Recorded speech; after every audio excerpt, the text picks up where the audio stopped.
Good evening, this is Mayor Shave. It's Wednesday, July 26, 2023 at 6:30 p.m. and I call the Aberdeen City Council meeting to order. Deputy City Clerk, will you take a roll call vote, please? Or a roll call. Francie? Here. Bacon? Here.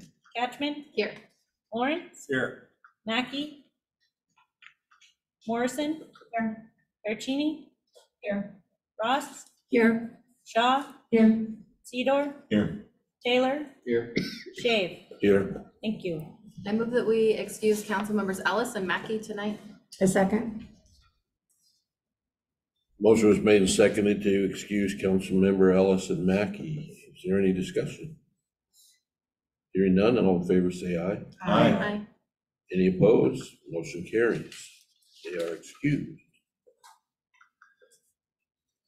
We have Tim Quigg in the audience. Will you lead us in the flag salute, please?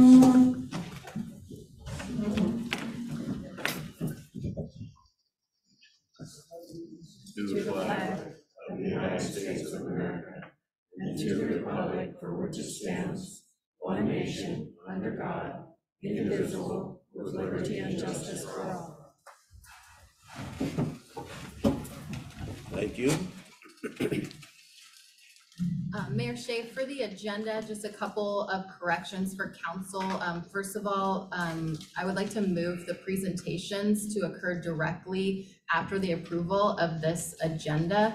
And then also for the for item 2A, the fee schedule updates and clarifications to the vacant building resolution are on your desk right here. So those that'll be for consideration tonight for item 2A. So I move we approve the agenda with that in mind.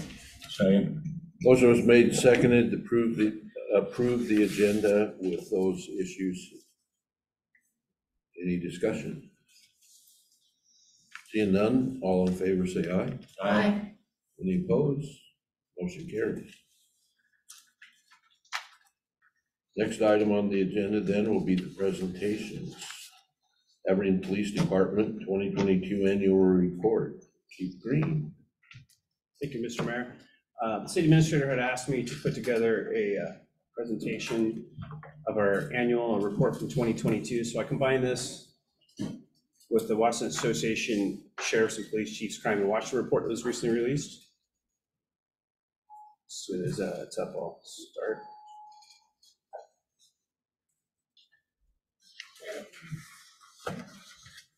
So the Crime and Washington report is put together every year by the WASPIC group, and it's a summary of all the uniform crime reports that over 200 police agencies in the state of Washington contribute.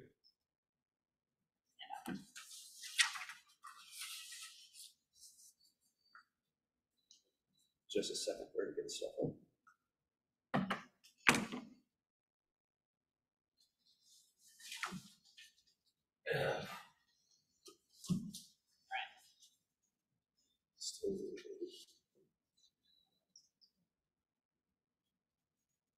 I'll just explain what the Crime and Washington report, there we go. So what this is kind of gives us a reasonably accurate way to look at Aberdeen compared to the rest of the state. And while they do call this a uniform report, it's important to note there are some slight variances between every one of the 200 reporting agencies in Washington state.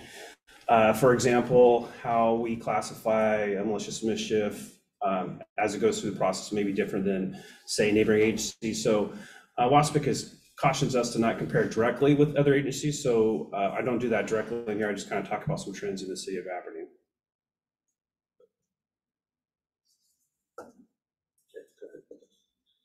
So then our APD report, all the council members and Mr. Mayor received copies of this several months ago when we completed this. It's kind of basically just a year-end summary of each division within the city police department. Kind of gives you an idea how the last year presented itself. It's basically a snapshot in time. Some of the data may be a little different from the uniform crime report to our report. Our report is taken in January. So the Crime and Watch report is done in March. So Sometimes a case may hang over. For example, if you have a suspect you arrest him for burglary, and then at some point the case gets adjudicated to a lower crime, say malicious mischief or a theft, then that would change the report, how that case is actually reported. So I kind of want to just give a real quick detailed description of how a call gets reported to us, because oftentimes people are like, hey, did you take a report? So what does that look like for us? So anytime somebody speaks to an Aberdeen police officer, report a crime or talk about a crime, we generate a case number. It's called a service request number in our dispatch tracking system. So just for example, this last year we just handled just under 35,000 of those. In 1997 when I started, we were at 18,000. So our call loads increased vastly because we have so many other means for people to report crimes. You can come to the police department, you can flag down an officer, you can call 911, you can text 911 now, you can call the non-emergency number. Any way that a call gets reported to an officer, it's tracked. So we track every single call that gets reported, no matter what the call is or call type. So once the report is taken by a police officer, it gets forwarded up to their supervisor, and the supervisor forwards it to their lieutenant. The lieutenant forwards it to the commander. The commander forwards it to records, and when it gets to records, it gets split up. If it's a misdemeanor, it goes to the Aberdeen Municipal Court. And if it's a felony, it goes to the Grace Harbor County Prosecutor's Office to make determinations on how that's going to get prosecuted. And then so if it's a felony, it can come back to the municipal court. If the felony prosecutor decides that it doesn't meet their standards or they want to not charge somebody with a felony, then it comes back down to our municipal court. So that's how sometimes people will say, I reported a burglary, ends up as a theft. That's what's happened when it went through the process. So as I said, last year we had just under 35,000 calls, which is a record-breaking year for us. Of those 5 years since 2018, you can see we're kind of right in the general ballpark. 2021 is kind of the anomaly here. We think kind of the big reason for that is probably COVID. We had probably a small drop of calls just because people weren't out doing as much stuff as you can imagine. And we also were down a couple thousand traffic stops. At one point, we had nearly half the department had either contracted COVID or were recovering from COVID. So we encouraged officers to not be proactive when they were contacting those violators. So that lowered some of our statistics because we just were out contacting so many people. So you can see our call load increased by 6.4% from 2021. Right now, we're tracking exactly at 2021 levels, fortunately. And it's important to note when you compare our crime report with the state that reportable crimes in Aberdeen decreased from 18% of every single call down to 17%. So that's a pretty substantial number when you look at 34,900 calls. Statewide, you probably have all heard, anybody that reads the news lately, murders are up 16.6% to an all-time high of just under 400 statewide, and we didn't have any in 2022. So the state right now is currently on an identical pace, 1.07 per day, and we haven't had any at this point this year.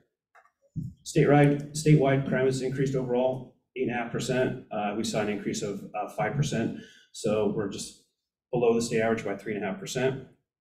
And a big one too, I know there was a lot of talk during this past legislation session about vehicle thefts, and it's important to see here that while they were up 34% statewide, we only had an increase of 3, which is a pretty small amount statistically when it went from 98 to 100. So to get down to some of the specific stats here, I don't want to just keep reading everything to you, but I want to talk about what this looks like when people talk about serious crimes. So in Aberdeen, we had 17 reported robberies compared to 12 the year before. And residential burglaries decreased dramatically from 19 to 47. And then commercial burglaries were up quite a bit from 84 to 128. We think most of those related to commercial shoplifts that turn into burglaries. So somebody's previously trespassed from a big box store. If they go into that store, they're now committing a trespass. And then when we arrest them, when they commit the shoplift inside, it's actually considered a commercial burglary. It's up to the prosecutor's office to decide the charging language, like if they want to actually keep it at a felony, bring it down to misdemeanor, which most of them do end up. Then we also had a pretty big increase. I think everybody understands that with the copper thefts. So when somebody's breaking into a building to steal copper, that's technically a commercial burglary as well. You can see thefts increased slightly. Good news, the forcible, non-forcible sex offenses decreased quite a bit. And then our counterfeits and forgeries have dropped dramatically. We're not seeing as much online frauds and counterfeits. What we're seeing is more identity theft now. People writing less checks, which is a good thing. So we're not seeing as many forged checks. And then aggravated assaults increased from 36 to 38. So again, I don't really want to get specific with any neighboring jurisdictions, but I do want to point out the fact that we're far above anybody else in Grace Harbor County when we talk about cases that are cleared. So when you actually look at the entire state of Washington, we're number 1 in the state for cities 10,000 population or higher, so that's a good thing. 51% of all reports to us that are an actual offense, we are able to make an arrest on. So that's a good thing. Your cops are out there doing good police work, and they're able to clear these cases at a rate that's over 2.5 times that as the rest of the state. So staffing's been a big deal. We talked about it a lot at the public safety meeting. Every 2 weeks, we're giving updates on how many people we have. Last year, we lost 300 years of experience with 9 officers that retired. So we've been still trying to fill that hole. The challenge for us is not only do we lose the people, but it takes so long to train somebody. It takes 4 months to hire somebody, it takes 4 months to train them at the police academy, then they do 12 weeks when they get out of the police academy. So, our lag, for example, the people that we hired in last fall are now getting out on the road right now today. So currently we have 2 police officers in the police academy, and we have 4 openings with 2 conditional offers out. So we're still probably 18 months, if we can hire all these people, 18 months from being at full capacity. And you can see Washington State ranks last in the nation for police officers and staffing levels. If we were fully staffed, we'd be above the national average, so that's a good thing. But as I said, we're currently 6 officers down from being deployable right now. So use of force is part of our uniform crime report as well too. You can see we used force 101 times in last year in the 34,941 calls. We document every single use of force that we do. So from, if I was just to say, show me your hands or I'm going to tase you, and if I bring out the taser, that counts as use of force, even if the taser's not deployed. Same with the firearm. Anytime we imply force, we call it coercive in nature, that counts as use of force for us. We have a form that we document all those use of forces on. So you can see the vast majority of them, 47 of those, are all control techniques. We call that hands, like wristy, twisty stuff where you're just using basically like escort techniques or grabbing somebody's wrist to try to get compliance. All right, our VIPs. I can't say enough good things about our volunteers. They help out at every single special event that we are at, and they represent the department when we can't send enough force. Our VIPs are out there helping us out. We also have a VIP who likes to scan reports, so she spends hundreds of hours a year scanning reports for us, saving us thousands of dollars. They assist working on the facility and do lots of other tasks that we can't otherwise get to, we'd have to pay for. So this gives you a good idea. I think last year they contributed about $27,000 worth of labor for us. You go ahead and take that. Go ahead, you're done. Oh, no problem. I can't find it. All right, park enforcement. So last year, George celebrated his 25th year at APD. He responded to over 535 calls and issued 252 tickets, 162 tow notices. So he impounds a lot of vehicles. I know this is a hot topic for everybody around the city. But just for perspective, 10 years ago, he handled 98 calls. So in a period of 10 years, his workload has gone up from 98 to 535. His position really has grown exponentially from just walking downtown, which was what he did when he started, to enforce parking and some code stuff all around the city now that he has a used fire rig that we're able to get him in. And on patrol, Chris Udor, so she impounded 380 vehicles or 380 animals last year and wrote 17 tickets. She works very hard to reunite the animals that are lost. That's kind of really her function. She has her own Facebook page now, so we can get that accomplished. We get a lot of social media when it comes to animal stuff. People really like their pets, so her goal is to get them back. That's what really she strives for. And we're incredibly lucky. Tractor Supply and Pet Sense both donated a tremendous amount of money to get us dog food to take care of those wayward animals. And we haven't had to spend any money on that this year. And so corrections. Last year, our average daily population was 9, so that means when you average out the amount of bookings and people that stayed and the amount of days they stayed, we averaged 9 people. So our 18-bed facility is technically red at 18, but we can hold up to 23. So our PSOs, that's our police services officers, formerly known as corrections officers, they ended up booking 978 people last year. So when a police officer comes into the station, they hand the suspect over to the corrections officer who does the booking. So of those 978, 658 were booked and remained on site. So that means 300 came in the back door, took a photograph, took a fingerprints, gave them a citation, and then they walked out the back door. Records. So as you can imagine, with a record amount of reports that we handled last year, they handled a record amount of papers. It's kind of ironic that we're more and more paperless and we use more and more paper. It's really a frustration thing for me that we have stacks and stacks of paper. So we're working to try to scan as much of the old stuff as we can and then keep them on our server for access later. So you can see there, they handled 1,300 public records requests and then 1,700 warrants. I mean, they are just incredibly busy. And again, that's a new staff too. We have 2 people who have less than a year on, so they're still learning their job as well. And last, I really want to say that serving the citizens of Aberdeen is a privilege and an honor. We strive to ensure and exhibit our core values in every interaction, and we cannot be successful without you all. So I really appreciate that. So, do we have any questions for me?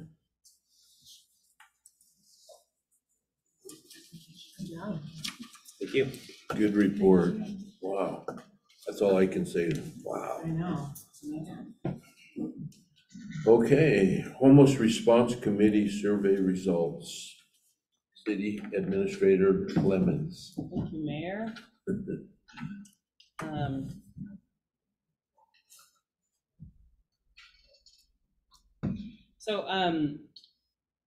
We have, at the direction of the mayor, we have formed a homelessness response committee, which meets twice a month, and they have been tasked by the mayor to kind of solve a lot of the issues surrounding homelessness, and to also look into assisting in getting a shelter for the community. So there are a lot of different things that this particular committee is responsible for.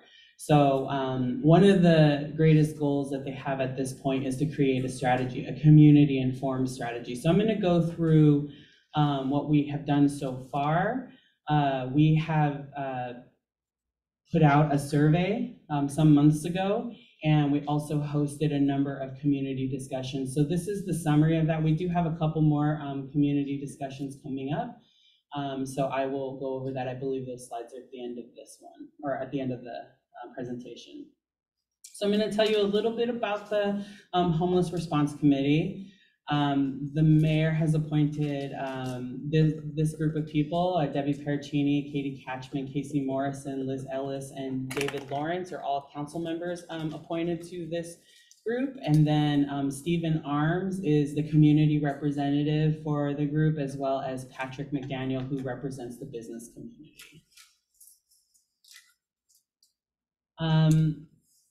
I have included some of the long-term objectives. One of the things that we did early on is we created some objectives that the group wanted to reach. And I highlighted in blue the objective of creating a community-informed strategy. And so far, they've ticked most of, if not all, the boxes, which was to create a survey specific to various stakeholders, creating town hall meetings for those specific stakeholders to include the unhoused community. And then the next steps would be to design a plan according to the feedback. And then to also that should be included in here is to work with the city council to include items that may need to be included in next year's budget according to the feedback. So this is the mission of the HRC, is what I'll call them from here moving forward. Especially to create a bridge between the homeless and the community and to resolve the long-standing crisis of homelessness, to lower the population of homelessness in Aberdeen, and to house the unhoused, mitigate the impacts of homelessness on the community, reclaim our city, resolve the consequences of homelessness, and help prioritize resources to create strategies that guide city staff. So I'm gonna dive into the survey and go over here's some facts for you. We received 943 responses. 257 of those responses came from the business community. We had a survey specific to them. 171 were online submissions and 86 were written responses. We opened it up between the time frame of February 15th to March 10th, and it took an average of 20 minutes to take this survey. We asked each of the survey respondents to provide a written response of what a safe neighborhood means to them, and they were able to do that. We also asked that of the general public. So for the general public, we received 686 responses. We opened that up from March 25th to April 14th. This took people an average of nearly half an hour. So that, that's very meaningful. That people took 30 minutes of their day. I don't even, when a window pops up on my phone and it says, how was your, I don't even do the stars. Like, that's just too much. So for someone to take 30 minutes to do that, I find that very meaningful.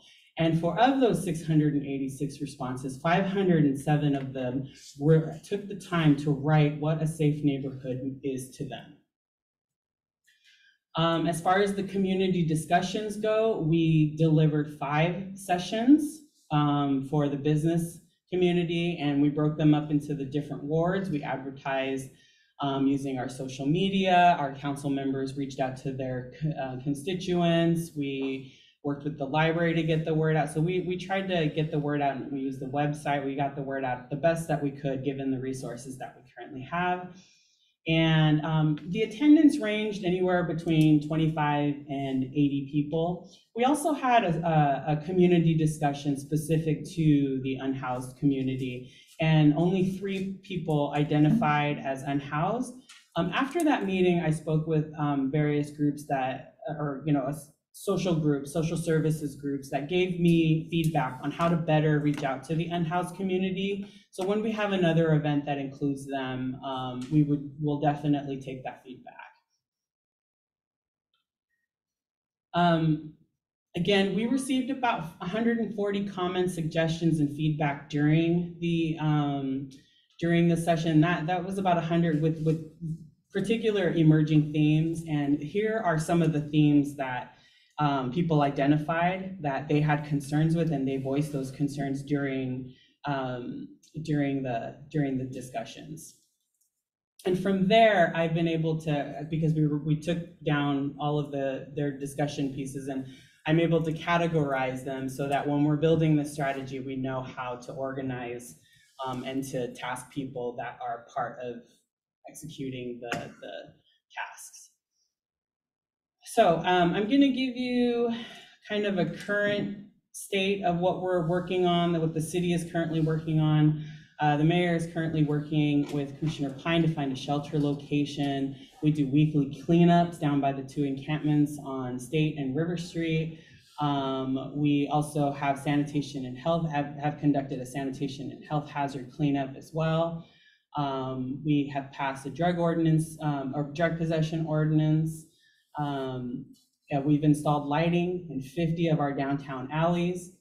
We are also installing downtown cameras.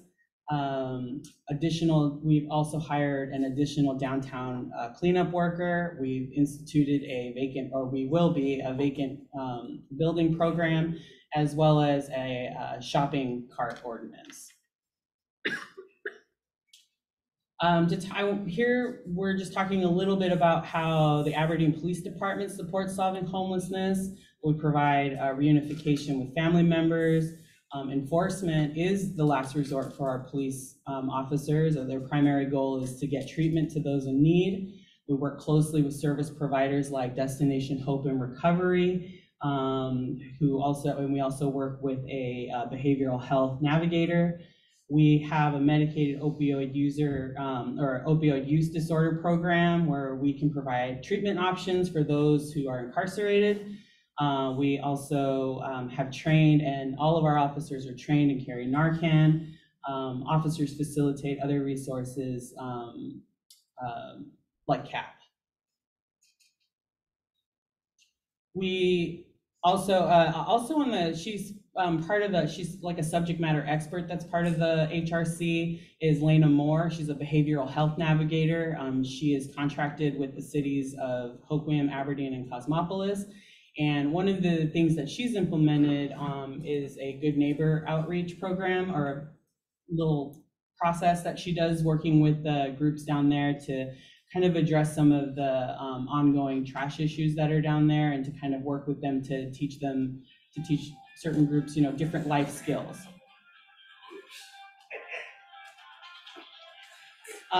We also, during the discussion, we delivered homeless encampment dynamics to to ensure that the people sitting in the audience, because our assumption was that most of the people were not unhoused or have never experienced homelessness, so that they understood, because some of the questions we asked were to better understand what their stereotypes were, and we wanted them to get a better understanding of what what homelessness can look like. It can look like couch surfing. It can look like children, family, domestic violence victims. We wanted to equip them with, before they made any comments at all, we wanted to equip them with some information so that they could make a better suggestions during the discussions.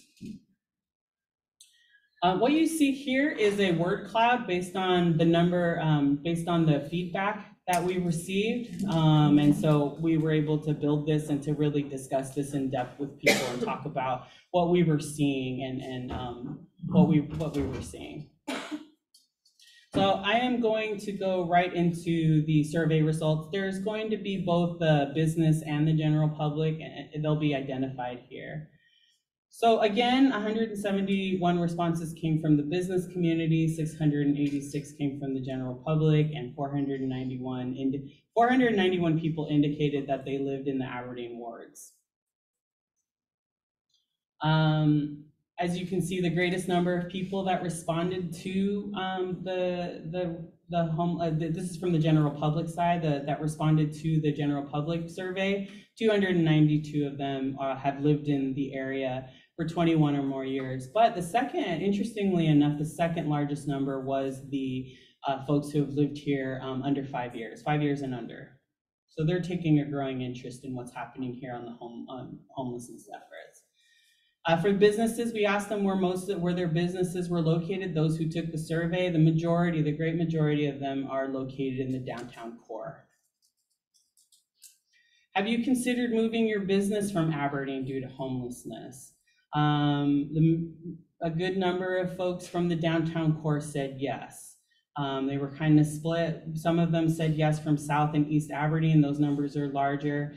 But as you can see here, we do have quite a few people who have said no. I'm sorry, they say no. So we do have a number, however, of over 40 businesses that say they have considered moving their business from Aberdeen.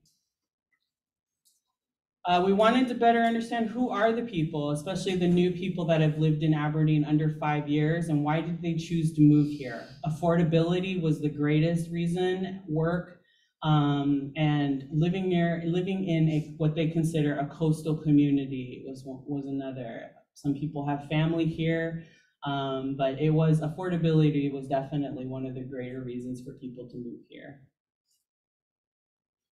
Have you seen an increase or decrease in the number of homeless persons in and around your property? 65% of those who answered said they have seen an increase, with 30% saying no change. Have you seen an increase or decrease in and around where you shop or conduct business? 83% of the people who responded from the general public said they've seen an increase, with 12% saying it's coming in second at no change. In the last 12 months, have you seen an increase or decrease in the number of homeless persons in and around your business? The downtown core is where we got the greatest, so about 100 people saying that they have seen an increase. This was a question that we issued to the general public. Do you feel connected to the Aberdeen community? This one was almost split in half, with almost half of the folks saying no, they don't feel connected. So I think that's something maybe the city council can look at. I know that one was pretty, that just shows that there are a lot of people in this town who live here who don't feel connected to one another. So I see opportunity for the city to create more connections in and around the city. In the last 12 months, have you experienced any of these problems to your home or property? This question was for the general public. 362 people answered that trash concerns were the number one concern that they have experienced in and around their property. 250 said needles or other hazardous waste. You have people trespassing or sleeping on their property at 228. And then theft is at 219. So As the city is creating a strategy and creating ordinances, these are what we are keeping in mind of the answers that we've received. Now, when we pose these questions to the business community, trash was number one as well, with needles and other hazardous waste coming in second. And then destruction of property and somewhere in between, and people trespassing or sleeping third, and fourth was destruction of property. This question was posed to the general public. Have you considered leaving Aberdeen due to the presence of homelessness or any other reason listed above? That was the trash, those ones that I just asked about. 389 of the people who responded said yes, they have considered leaving Aberdeen. I think I've already ran this one, so I apologize for this duplicate. Which of these options best describe you? The majority of the people here who responded to this are 490 folks own their homes. They are between the ages of 30 and 64. And they're women. So when we see questions like, do you feel safe shopping downtown? And we see those responses, 382 of those answers come from women. Have you felt safe living in Aberdeen? 329 people said no. 240 said yes. And 102 weren't sure. Do you feel safe shopping or conducting business in downtown Aberdeen? 434 people said no, and 157 said yes. So we wanted to better understand, if there were any kind of stereotype thinking from the surveyors, and so we asked them who they think make up the homeless population. 650 people responded that they are substance abusers or people with drug addictions. And then 596 said they're people with undiagnosed mental illness, and the third was people with diagnosed mental illness. So yeah, we would love to kind of partner and find out like how we can better educate people. I think that that's an opportunity as well. We wanted to also know who has experienced homelessness in the last 3 to 5 years. 68% of our respondents said they haven't experienced it. And then 28% of the people who responded said that they have experienced homelessness. And where did they find housing? 36% of them said, or shelter, 36% said Aberdeen, 22 said Grace Harbor County, and 28 said elsewhere in Washington State. Which groups or organizations do you feel are responsible for addressing homelessness? 342 people from the general public said that all of the above are, that's churches, government, community, business community, nonprofit organizations. 240 say the government is responsible for it. And I think that's really telling because as a city, the services that we provide surround infrastructure, utilities, those types of things, and we are being pushed into the realm of social services. We're not set up for that, but we can definitely strengthen our partnerships to help address those types of things. So I think that, again, there's opportunities for partnerships here to assist in this realm.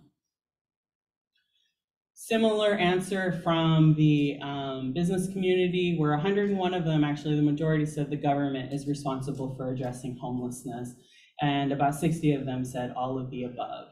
And of the business community, 64 of them said that the community is responsible for it.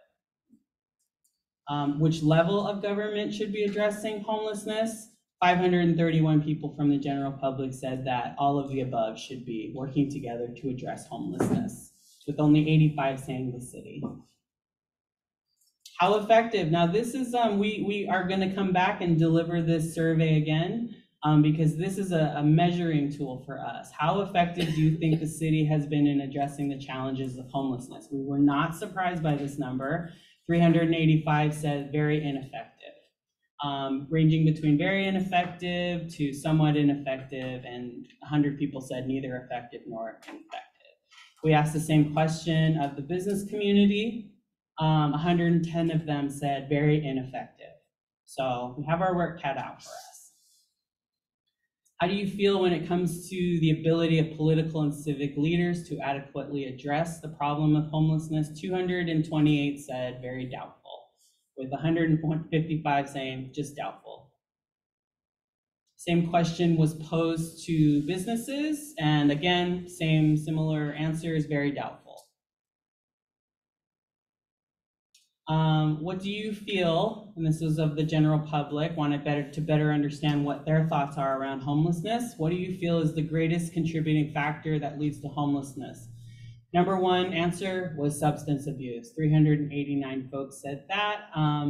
241 said mental health, and 154 said a lack of available permanent housing. Homelessness is both a local and national crisis. What would you propose as a solution for our community? Add shelter, add law enforcement, add rehab services, create more jobs, develop a community-wide response. 385 folks said all of the above. So it's good, like people understand that we have to have a variety of approaches, that it's not just there's not just one answer to this. The same goes with the business community. They were pretty much, they were kind of all over the board, but you know, the second to last, all of the above was the second to last ranked answer. These were, before we started the discussion, these were some of the questions that we wanted to better understand, to dive deeper into the survey. So this is what we came up with to just as icebreakers and conversation starters in case people didn't really know where to start. We wanted to better understand oh shoot, I am so sorry. At the next slide, I'm sorry. To better understand what they're saying. So at the next slide, I'm sorry. Oh no, I have a different. Sorry, no, that's right, Becca. I'm sorry. I have a PDF of the version of it. So go ahead in the next slide, please. So we do have more community discussions coming up. We have one with the faith community, which will be held on August 15th at the Log Pavilion, 5 to 7. Social services will be the next group that we meet with. The HRC also wanted to deliver this presentation to the county commissioners and to provide public comment there. And then they have also asked that we host one government to government with our local other cities. So we do have, and in some of these, we do have some ordinances that we want some help shaping. And so again, these are open to the public, and if you are interested in attending, we would love for all of you to engage us and to provide us feedback, especially as we shape legislation. We want your feedback. So yeah, that is that. And that is the end of my presentation. Are there any questions from the council or mayor? Thank you very much. Thank you. That was a good presentation. So we're moving on to public comments. Any comments from the public? Come up to the podium, please. 3 minutes. Identify yourself. You have 3 minutes to speak.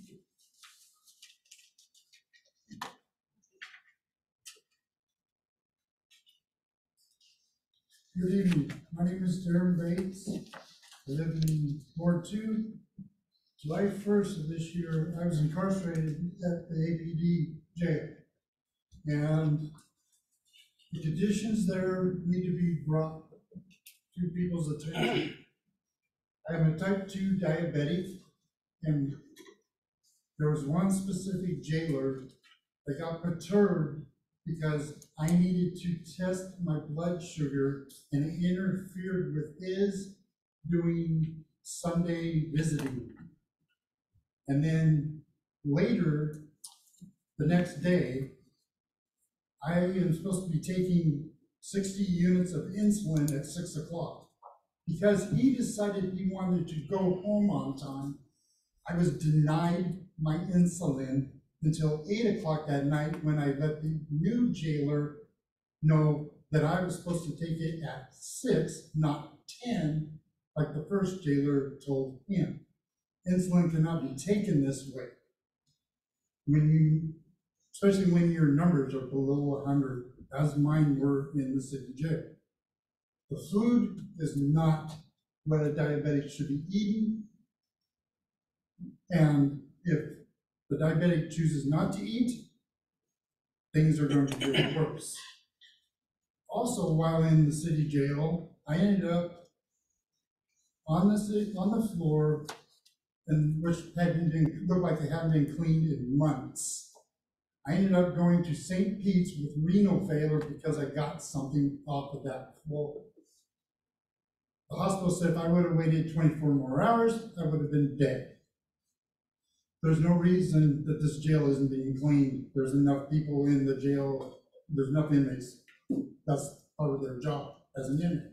And that's why supposedly there's trustees. I just want to make this aware. I finally got a hold of Dale tonight. I emailed him trying to get with him about this since I got out on the 3rd of July. My last option is to come here and let you guys know what's going on. These conditions cannot keep going on. There's going to be a big lawsuit and somebody's going to die. And the jailers, I feel, should know what to 30 do when seconds. somebody's blood sugar gets below a certain level, not ask the person, because they're going to tell you whatever they want, trying to get meds, whatever.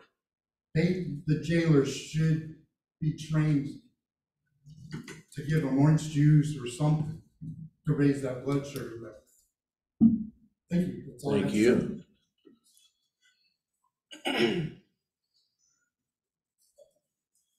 Thank you. My name is Anita Freeman, and I am from Seattle. I'm here because homelessness is a national problem. That does not mean that people are coming from all over the nation to your city. Homeless people tend to remain in the place or near the place where they became homeless because they have limited resources.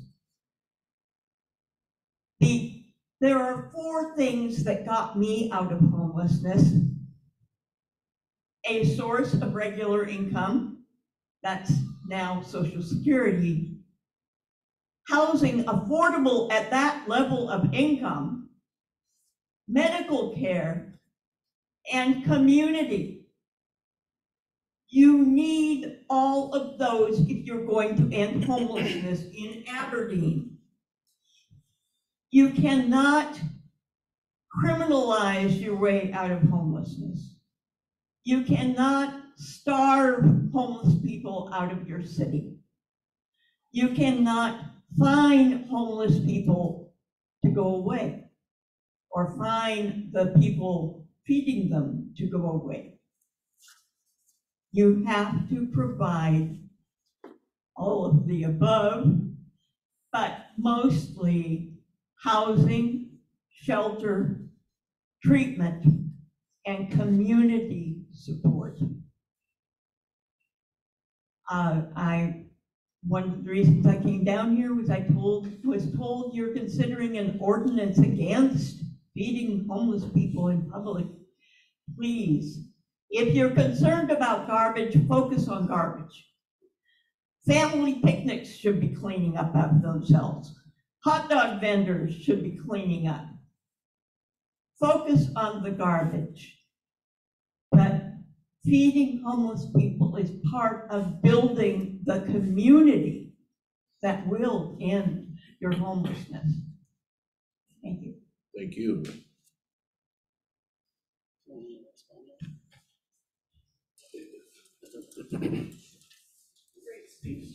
Yes. I'd like to respond to that. The city spends between $16,000 and $20,000 a month cleaning up down by the encampment. We are down there nearly every week. So we are, and we can't keep ahead of it. It's a massive undertaking to keep the trash down. So, and that was the city's intent with the feeding. It's not to prohibit any feeding that's going on or any donations or anything like that. it's the amount of donations that are kind of building up in those areas. We want people to have more coordinated efforts. We want their,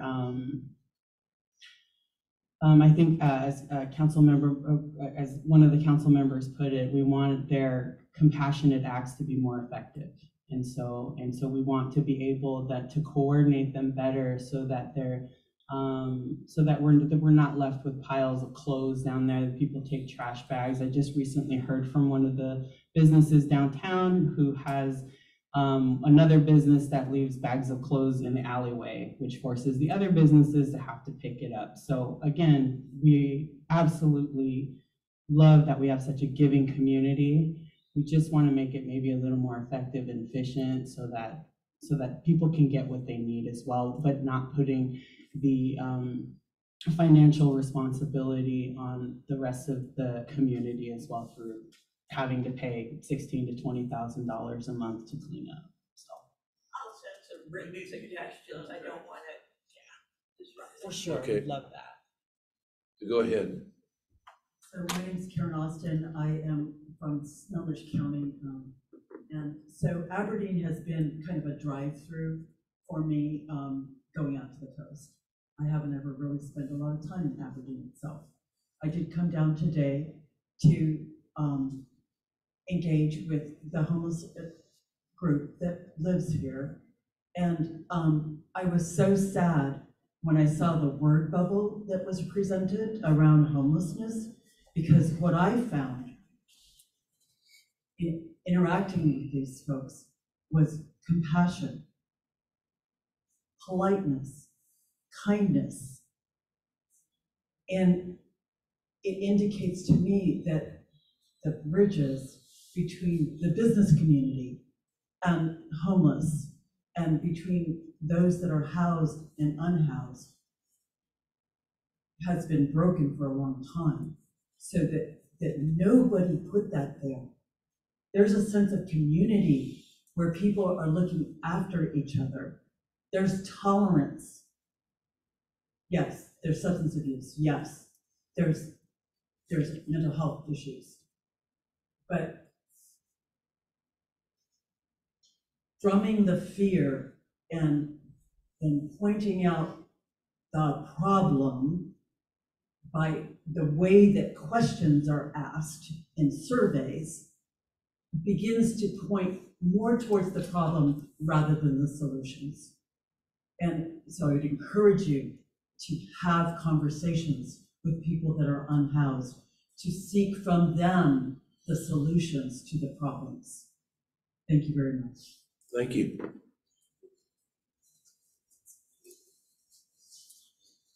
April Obi, I'm third ward. I belong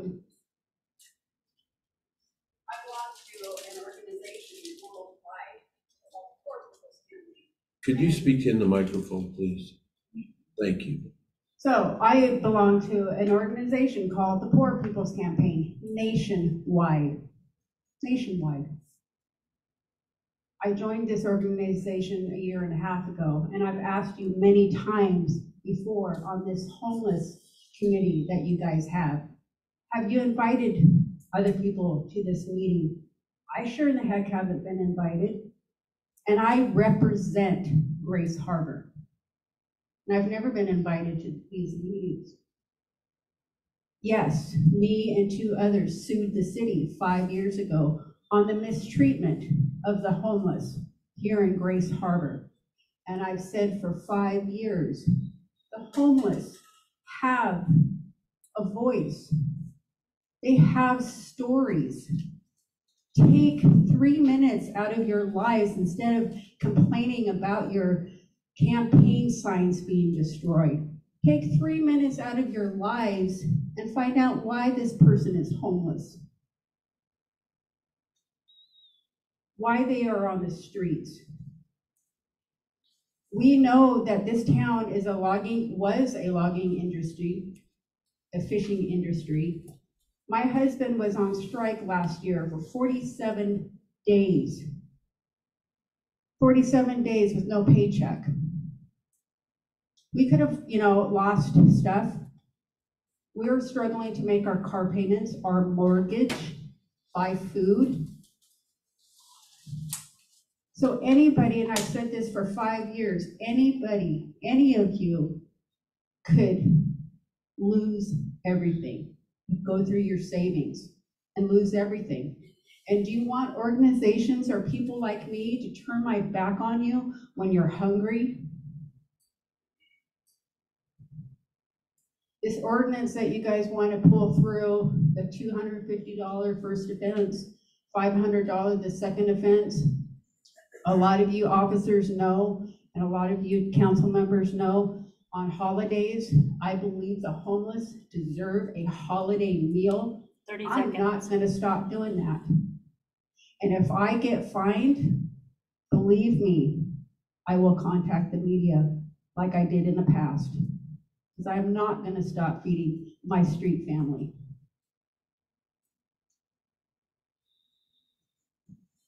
Anyone else?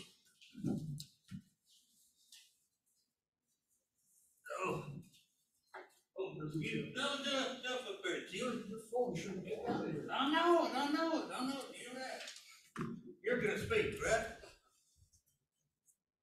Okay, go ahead.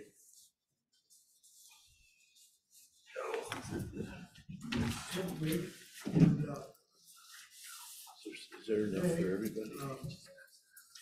The short history on the sign on the bridge. About a good friend of mine, Bill Simpson, he had a lot of laughs, great guy, missed dearly. It was a lot of fun. So Bill Simpson, WashDOT, the builder of the sign, and the group of volunteers worked on it. The original sign went up, if you call sign number 1, which I think might have been 1920. We're having a hard time to know when that original sign was, but probably the 20s. It's been on there forever. So that was one of the first ones. And then what happened at the meeting, and a backdrop, it's the city's call. There's no about that, which sign you want. It's not my call. I'm just giving some background information, kind of what the group came up with when we studied them. The thought with the other 2 signs, that the GM nameplate, large outfit, Oakland based, but all over the world, did all the graphics and actually put the sign up. There's 2 schools of thought. The other one we talked about, the other sign, some of the newer ones, they were fresh, it was a change, it was inclusive. The one sign, Aberdeen doesn't own the bridge. They don't own, it's state owned. So Aberdeen does not have site control. Site control is by the state.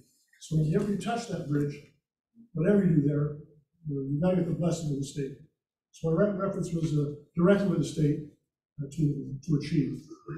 Other things, it has artistic value, which is appreciated, I think. The stakeholders, the people that pay taxes on that highway, called stakeholders. And on the one we have, and I'm just giving some other thoughts. The city's on that, on possibly on the sign. They're stakeholders. They have every right. They own, you don't own that highway anymore. Once you get on that road, they own every bit you do. That's their say too. And the traveling public, the 9 million people who will ever go through here, that sign's got elements of the road sign because it guides them where the left or the right, south or north. Here, that's of the value. It's customer friendly. As far as the signs go, it's I would call it it's a canvas. I don't know what they call it, but it's got a life cycle. 30 Right. seconds. How many minutes ago? 30 seconds. Oh, 30 seconds. Anyway, the sign's got a life cycle. It's not good. And the state, it's not gonna, they want to make sure that sign's kept at a high standard. It's bleeding, it's over its life cycle. So I guess my hope would, however it's done, that sign needs to be replaced. Needs to be good with its life cycle. And it takes some time to do that. And that's all I really have. It's got to be replaced. It's getting ugly, and it sends a bad message to the city. And the state is not going to want that to fail. And I guess it's 6 or 7 years, so it's already past its life cycle. So my recommendation to the council is seriously consider doing ahead of it. Thank you. Thank you. I ask a question? Yes, Hey, thanks for coming and talking about this a little bit. Are you open to other suggestions than these two Well, that are out there? Is it he did up 8 for of them. discussion? There's a whole bunch more. I Okay. know that, trust me, they did a massive, all donations. Everything they did was for free. You trust us free anyway. Yeah, there's about 8 of them. I just didn't want to work. There's already 8, there's quite a few. In open, we took some names off, we streamlined it. It's on a computer. It's not hard to change. But the owner of it funded it, that part of it. We funded some of the other part. But he's left, he sold out the GM nameplate, a huge company, so he sold that company out for some brokers. So they did all the work, but we know the guys who bought it. So I think if we move ahead, here it is, he could possibly throw someone in the pot. Help. Yeah, I can give him a lot more info. Okay, thank you. any other comments? You know, I just the only concern that I have is that the sign that's currently up there is Aberdeen centric. And as the Aberdeen City Council, or, you know, as for me, for operationally and economic development, it does fall under the community development purview. I think it kind of deviates from that, from the original intent. I could be wrong. So I am curious if there are other cities that have signs that point people, like welcome signs that point people in other directions to other cities. Aberdeen may be the only sign that puts a sign on the counterweight. I'll reverse that. We're lucky they kept it there and they didn't take it down. That's going down Hessen. I hear what you're saying. The stakeholders, Aberdeen, the stakeholder, they're not the only stakeholder. Those are partners that are nearby. So it's a little bit, it's not community-based to me. It's helpful for our guests tonight in cars to take a left or right. That helps them. You go through Aberdeen, you go left or right. So there's two sides to that story, but I'm not so sure. I can find that out. I'm not aware of the state of Washington have a full-bodied sign over the state and federal highway, very common. You drive by 5, you tell me another town that's got a sign over the middle of it. And that's why we want to look. It's not a small thing in the state, but they've been very cooperative. I'll get some more aid for that. And, but I think there's a sense of urgency. I mean, that's. Anyone else have any questions? Go ahead. I like the current sign, except you gotta get rid of that period. What was it now? You gotta get rid of the period. Shouldn't have a period after gateway to the Olympics. They can take it off, you know, I know how that happens, but yeah, whatever. I'll come back in sometimes. And it's not hard to do, it's a computer, just press the button. Little can of paint. Yeah. Any other questions? I have a question. Has there been any concerns brought up about, I know the Washington State signage, there's distinct laws about, especially on the highways, about colors, appropriations that are supposed to be used in specifics to safety hazards and height, distance from the road and visibility and. Well, that was, everything here you see is washed out approved. We spent a lot of time and they were all approved. There's 8 of them, like you said, they were all approved, but, you know. Another And I concern of think mine there's a is cost. the direction of the arrows. I know that if I was coming from out of town and I saw the direction of the arrow, I'd be driving over the north end. I would take a hard right when I came over with the direction of that arrow. No, The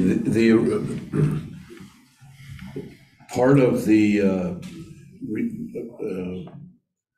revitalization plan was to put this sign that's on the bridge on there. And it was, there were several items that we were trying to accomplish, and this was one of them. There used to be 2 standard Department of Transportation metal signs on there. One said Ocean Shores this way and one said Westport this way, just 2 metal signs. And we went through quite a bit of time discussing all this with the DOT and getting them signs removed, and this new sign that's getting old, that's on there now, which represents the original It's what the original painting that was on there said. So that's where this came from. That's why it's like it is. Has this, so this sign would be placed like at the mouth of our downtown corridor. So has this, like, have you reached out to any other groups like the Downtown Aberdeen Association to gather any of their feedback? Well, our group was armed. That's where Okay. I started armed with some others, but funded initially, that's where it all came from. That all the drawings came from there, but the cost is something we haven't talked about. I mean, that's coming. And that should be a budget. I don't know who's a point of contact with the city, but there's a cost to, it was all donated initially. It's free. Right. The city didn't spend a penny on it. It was good. But going forward, there's gonna be cost. That's probably every 7 years if you want. I mean, it should be a rolling cost to, because it took 4 hours to put it on. I mean, it was, bridge went down, they rerouted them over, it was on, and it gets right in the ground, so you get like a ladder and put it on. It wasn't hard to put on. You didn't climb all the way up. Right. I, as a city administrator, very, very happy that you guys are very thoughtful and put this together.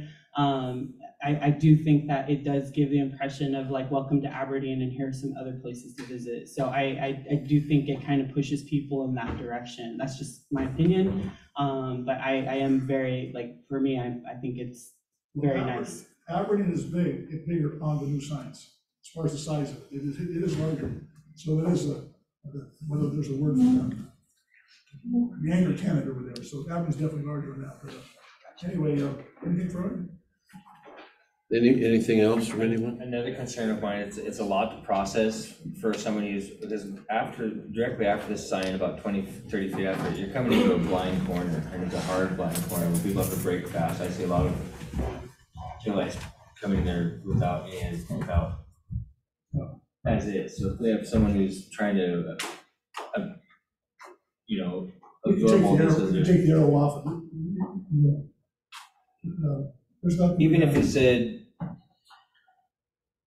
you put fewer names on it, so. like northern beaches and western beaches, like that would be easier for them to absorb in the amount of time that they have driving underneath it. That would be something, that I would consider. But then again, with Stan, I really like the old sign. I would like to see that one redone first.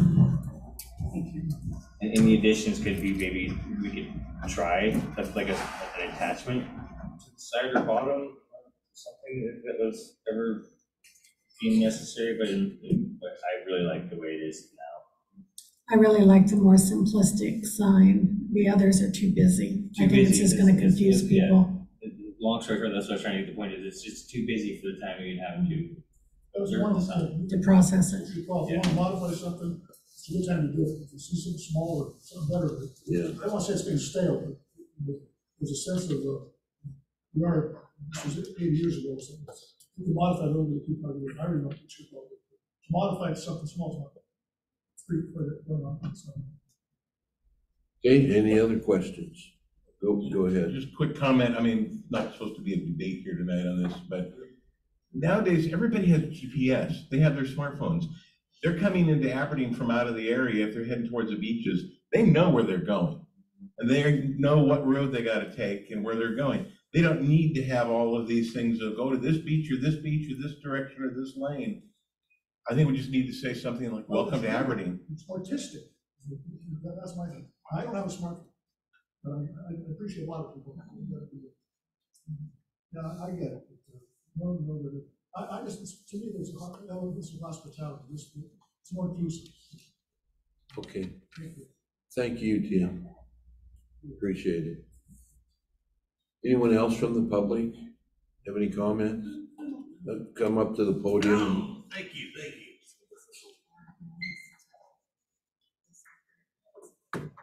Thank you, ladies and gentlemen. It's really an honor to stand out here before you. I wish when I walked in here, my name is Tom. I live in Aberdeen, about 32 years. And it's interesting to see our government at work. I wish you didn't have such a hard day. You look so sad up there. You look like it's been rode hard and put away wet. I'm sorry about that, but I do thank you for having to serve the community here. Getting back to this homeless issue, just think that was a heck of a presentation. Had a lot of statistics, kind of reminds me of Adam Smith, the guy that talks about statistics, economics, and so forth. And having a lot of statistics doesn't get people fed.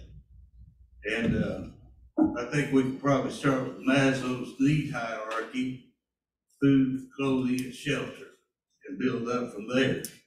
And for those of you that are not familiar with this Maslow's need hierarchy, or another thing, steps to dehumanization, why don't I just give somebody a copy of this stuff, and y'all can read it at your leisure, and see if it might help one way or another. But I don't want to stand up here and try to study something. You only have 3 minutes anyway. Well, if that guy had 3 minutes too, yep, okay, I can do that. Who do I have this stuff to, the mayor? Oh, Katie will do This it. is my person right here. Let's see, Katie. I only got one, I'm just gonna. There it goes. All right, thank you, Katie. Thank you. Yes, sir. Anyone else?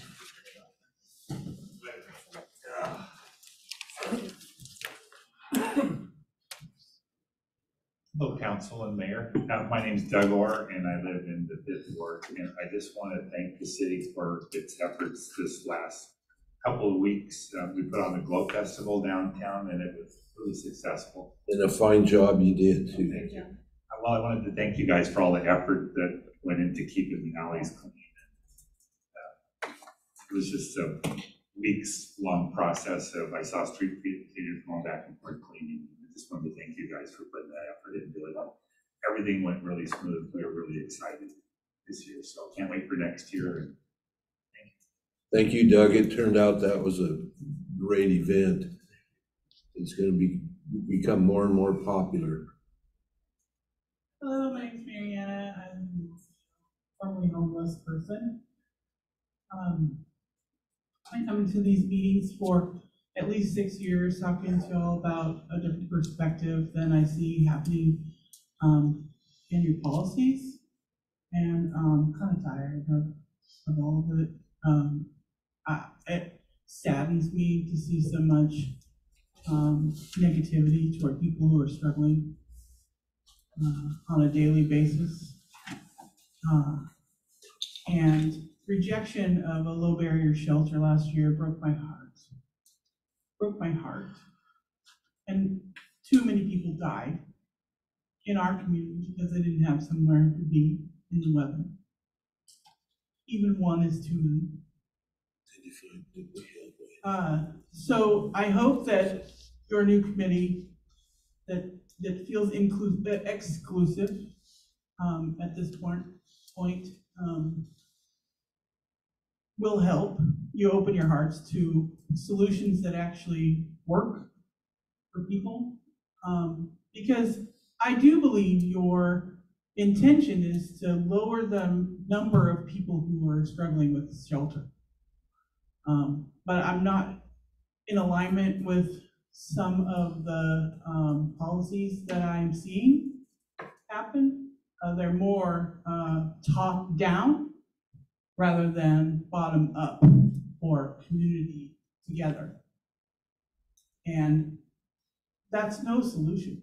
That will never work. It hasn't worked in the 6 years that I've been coming to these meetings, and it will never work unless you just,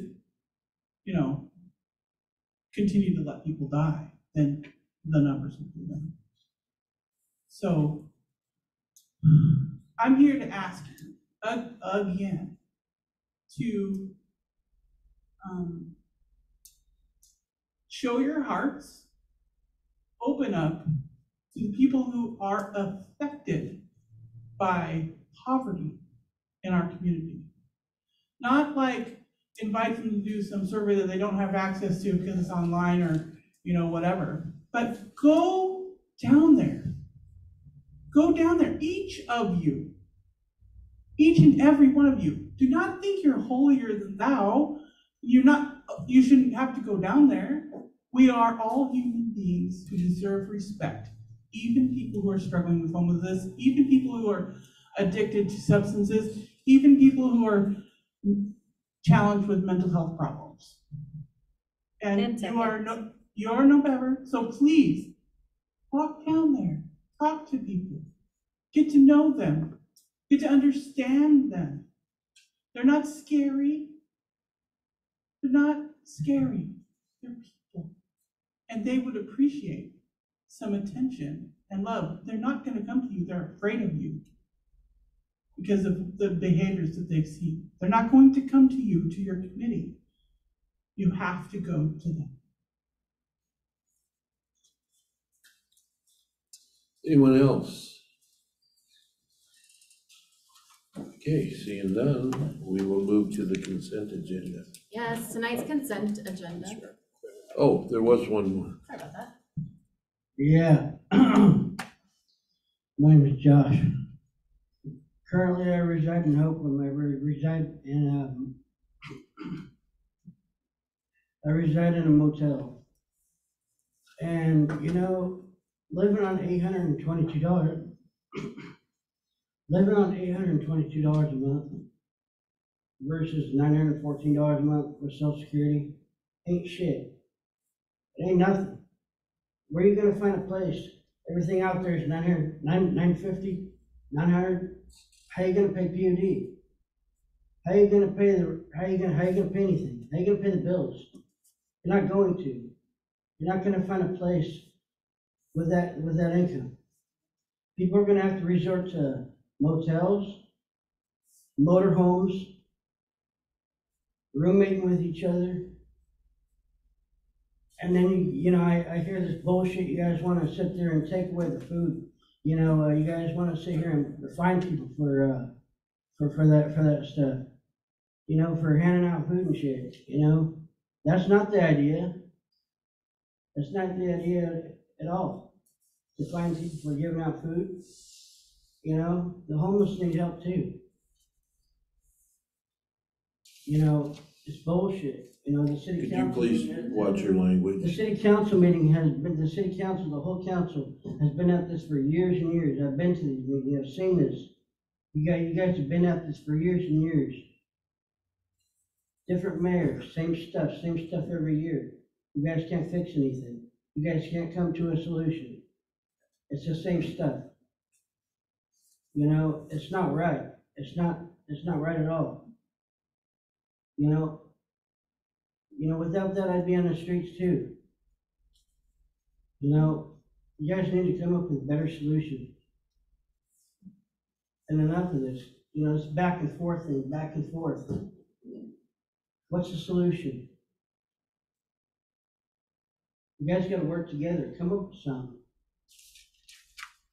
Quit criminalizing people and everything else. Enough of it. And our mayor needs to step up and do something. Otherwise, we should just get rid of the whole council that doesn't want to do anything about this. That's what I think. Get rid of the mayor, everybody. 30 seconds. That's it. I'm done. Hey, anyone else? Okay, we'll move on to the consent agenda. The consent agenda tonight contains our minutes from the July 12th, 2023 meeting, accounts payable and payroll. I move that we approve the consent agenda. Motion was made and seconded to approve the consent agenda. Is there any discussion? Seeing none, all in favor say aye. Aye. Any opposed? Motion carries. Moving on to mayor's report. I just briefly went to the Emergency Management Expo. That was Saturday. In fact, I rode my bike over there, so I'd look like I was really cool, you know. But, there were so many people there, I had to park the bike. You couldn't ride it around inside the parking lot there. Lots of people showed up. It was a great event. But one of the things that I was really impressed about was everybody, I think, knows John and Leslie O'Brien. They had the catering business for so long that they were so popular. Well, they moved up onto the hill, and their location is perfect for having an antenna open up and running a ham radio off of it. And so what they did to demonstrate for me was, and they're part of the emergency services organizations here, where if there's a disaster, they're part of the communication portion of emergency preparedness. So they demonstrated this for me, and sitting at the table in the parking lot there, they had their computer hooked up to the radio and an antenna off the back of their van. And she typed in a message to me to my email address. And the message went through British Columbia and then back. And I got the message on my email. So it's a pretty cool system. And so if we have an emergency and the roads are gone or closed and things like that, there's people like the O'Briens that are here that help get communications in and out of the community. So I thought that was pretty cool. And that's all I have. We'll move on to council reports. Anyone on the council? Councilmember Shaw? I was able to attend a meeting of the Flood Authority last week, and they are moving along on some projects. One of the things that was exciting is the creation of a more interactive dashboard so that we can get more live information during storm and flooding events. It's when they launch it, I'll let you know, but it was a pretty good presentation, and I think people will appreciate it. It'll be smartphone friendly. And they've participated in more than 130 flood-related projects in basin in the last few years. So right now, there is more than $9.2 million worth of active projects taking place this summer. Thank you. Anyone else? Councilmember Morrison. I just wanted to remind everybody of a volunteer event that's coming up this Saturday, July 29th from noon to 3. The Grays Harbor Conservation District is going to be clearing debris from storm drains in Aberdeen and marking those storm drains to keep the Chehalis River from getting contaminated. If you're interested in volunteering for this, everybody's meeting at Mount Olympus Brewery at noon on Saturday. Noon on Saturday. I always forget to look that way. See your hand up down there. Anyone else on the council? Okay. Staff reports. We'll start with the city administrator's report. Thank you, Mayor. On Friday, a couple of us have been asked to attend a shelter season preparation and planning meeting with Grays Harbor County Health.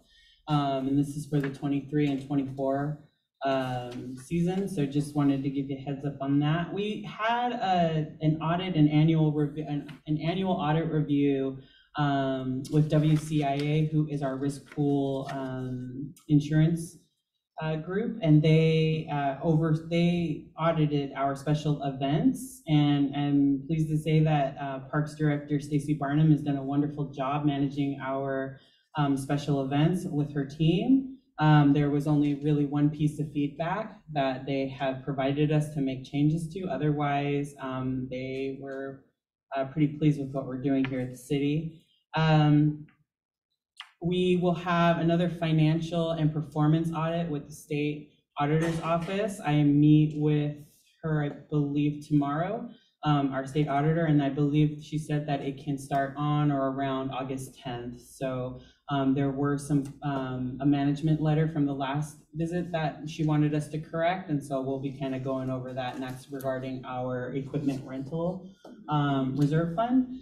And we have finance director interviews tomorrow, so we're doing things a little differently this time. We're going to do first round interviews and then second round interviews. So in the first round, The finance team and the directors will be taking the first cut, and then if any of them make it to the next round, I'll reach out to any of you who want to be involved in the second round interview, so that will be at a later date. And lastly, some good news for the city. We did hire a new custodian. Joshua Thompson comes to us from, I believe, Portland Transit.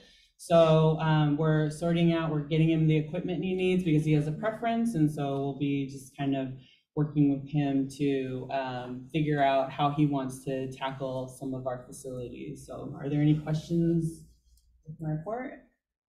If not, if you have questions later on, please feel free to get a hold of me. Okay, director's report. Parks Director Barnum. Thank you. Share my screen.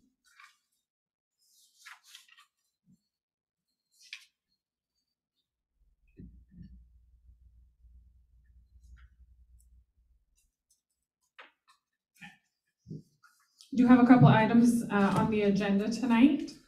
Both of them are related to the City of Aberdeen's partnership with Grace Harbor College. So the first item is that it's recommended that the City Council authorize the mayor to sign the field repairs agreement with Grace Harbor College. The second item, it is recommended that the City Council authorize the mayor to sign the interlocal agreement with Grace Harbor College. So some history. The City of Aberdeen and Grace Harbor College had a very similar partnership back in the 1980s and the 1990s. Both times when I was a seasonal employee and also a softball player at Grace Harbor College. We had a joint use agreement which allowed use of each other's facilities. The city used their athletic field and their gym at no charge, and the college used our baseball and softball fields at no charge. In the early 2000s, this agreement was terminated when the city built the Bishop Athletic Complex. The college still uses our fields for their softball and baseball games, and they currently pay a per game rental fee. They also pay a rental fee for use of the Bishop building. So in 2021, Garley Park remodel was completed. The Garley Park remodel was completed in 21, and this included the addition of a dog park. The dog park is located where an informal practice field was that was used by our youth baseball, softball, and soccer programs. In 2020, the park board had asked staff to look for alternative locations that these displaced teams could practice. Some of the ideas included the Grace Harbor College field, revisiting that partnership, and then the green space that's located near the shops at Riverside in South Aberdeen. The focus was they wanted me to find a place in South Aberdeen because that is where the practice field was lost. So the Parks Director, myself, began discussions with the Athletic Director about revisiting the city and the Grace Harbor College joint use agreement. So over the last 2 years, a new Athletic Director was hired by Grace Harbor College in 2022. The discussions about a joint use agreement were revisited again with the new administration. Staff met with the Vice President of Student Services and another new athletic director that was recently hired.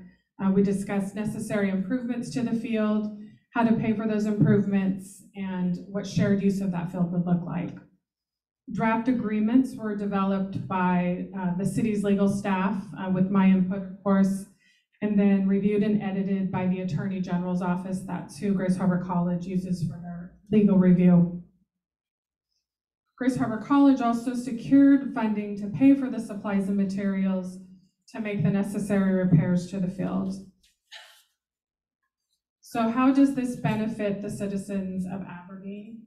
It reduces the impact on our fields that are also used for games at Pioneer Park and Bishop Athletic Complex.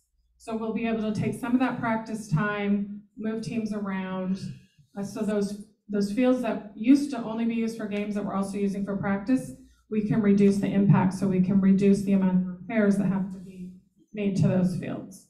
It provides practice space for Babe Ruth teams, Little League teams, girls softball teams, and Harbor Youth soccer teams. It provides additional space when demand is at its highest, which is during the spring, which sometimes it rains in the spring.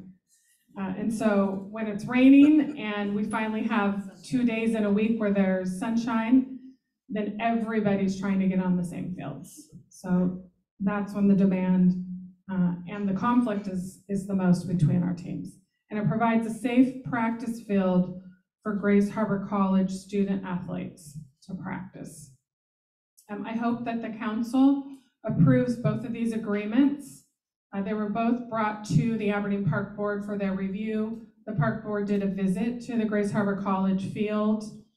This is something that I believe will benefit greatly the citizens of Aberdeen, while at the same time providing a safe and actually a much better field than what's there now for the athletes at Grace Harbor College.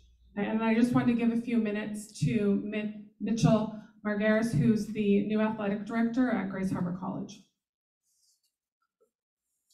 Thanks, Stacy. So as Stacy mentioned, recently hired as the new athletic director at Grace Harbor College.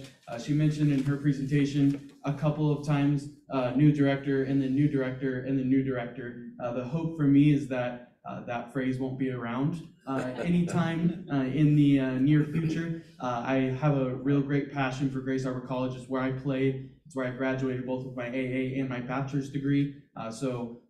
I have a big heart for athletic department, really excited for it. And as Stacy and I have been talking about a lot of this agreement and these different things that we can start to form, also getting back into the community. At one point in time, we dropped the community college from our college's name, but we still are a community college, and it's very important, not only just for our general students and our community in general, but our athletics department and our local athletes, youth, and everything going on.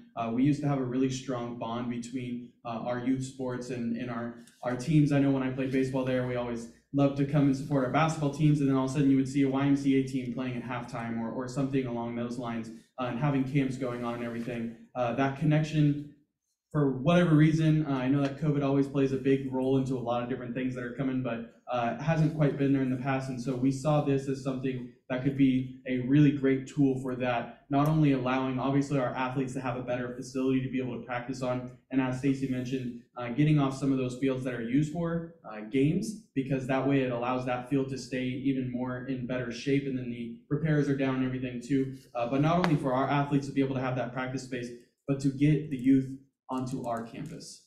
We see that as a great relationship and a great partnership going forward. We can use our gym in different areas. I know we have a lot of city basketball that goes on. There's different camps that our basketball coaches have been put on and everything. But I'm really excited to see our youth in our outdoor sports also step foot onto our campus, allow our outdoor sports to be able to hold camps for our youth, which gets them even more engaged into those sports. I remember going to camps when I was a youth and thinking, that's so cool that some college player is teaching me how to do it. And now I want to go to my local community college and play baseball there, or play soccer there, or softball, or whatever. And so being able to bump those numbers up, and in turn, bumping those numbers up gets us more local athletes to our college, which really builds that sense of community behind our college, and then continues to build that strength in our athletics around the community, and continues to build that kind of hype around it and everything too. So it was a really easy partnership. Luckily for me, I walked in when the plan was already underway, so I didn't have to do a lot of the front end stuff. So great job, Stacy. But we're really excited of this opportunity to be able to restore that field down low, and restore a lot of our relationships and community partnerships that we've had once before, and always open for suggestions too of how to strengthen that. So thank you. Are there any questions from the council? Yes, Councilman Lawrence. Yeah, we used to practice on that college field, and I was just wondering why it was let go. That it's just overgrown and it's horrible now. I mean, it was a great place. What happened? When the city of Aberdeen and the college terminated their joint use agreement after the Bishop Athletic Complex was completed, the city no longer maintained that field. And so it was put on the college maintenance department to continue the maintenance. Oh, because I always thought that the college maintained it. No, the Parks Department maintained it. Yeah. They did a good job. No, thank you. Anyone else? Thank you. Thank you. Any other staff reports? Okay, seeing none, we'll move to finance. Chair report by Councilmember Parasini. Okay, we have a request from Finance and the Parks Director recommending that the City Council authorize the mayor to sign the interlocal agreements with Grace Harbor College for field use. I move that we adopt this. Second. Motion was made and seconded to adopt the report. Any discussion? Seeing none. All in favor, say aye. Aye. Any opposed? Abstain. Motion carries. Next, we have a request from Finance and the Parks Director recommending that the City Council authorize the mayor to sign the field repairs agreement with Grace Harbor College. I move that we adopt this report. Second.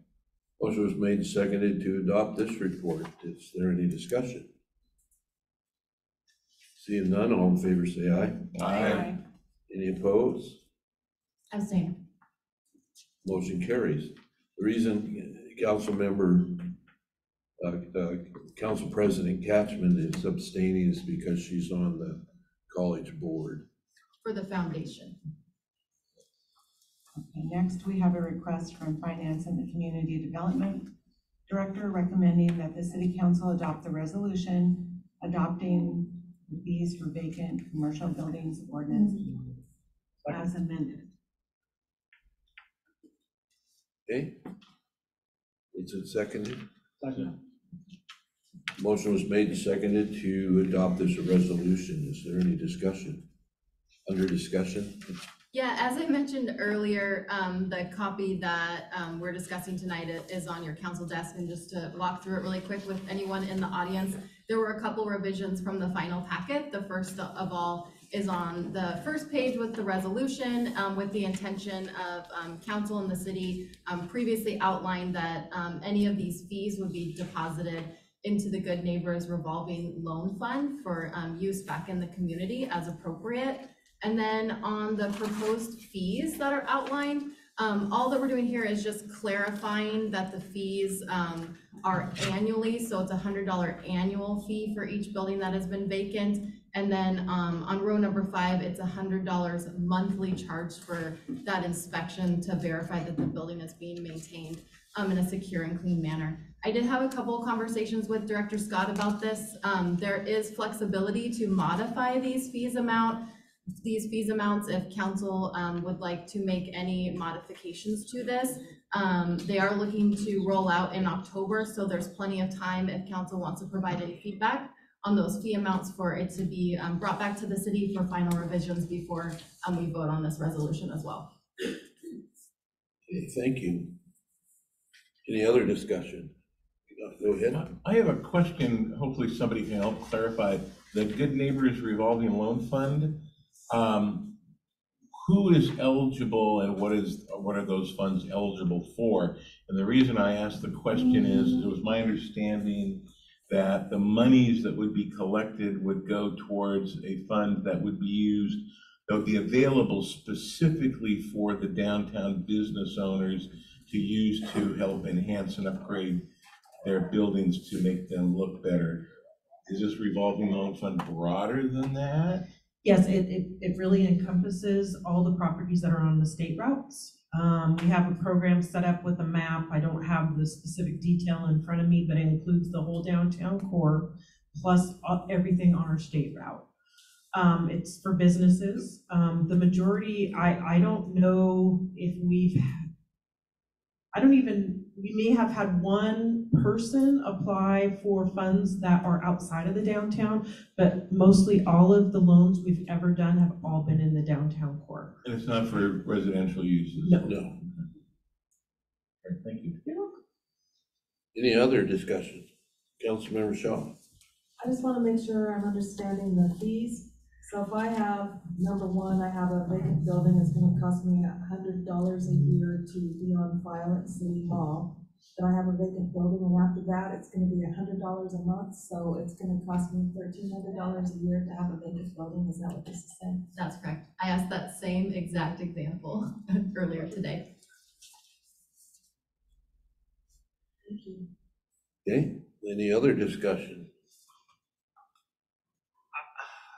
I just wish that there was a way to, when this particular situation, say there is a person who's paying $1,300 for a vacant building, and say they have 20 of those said buildings, if there was a way to compile it once you reach a certain amount of vacant buildings, say if you exceed 10 vacant buildings, then the prices would double.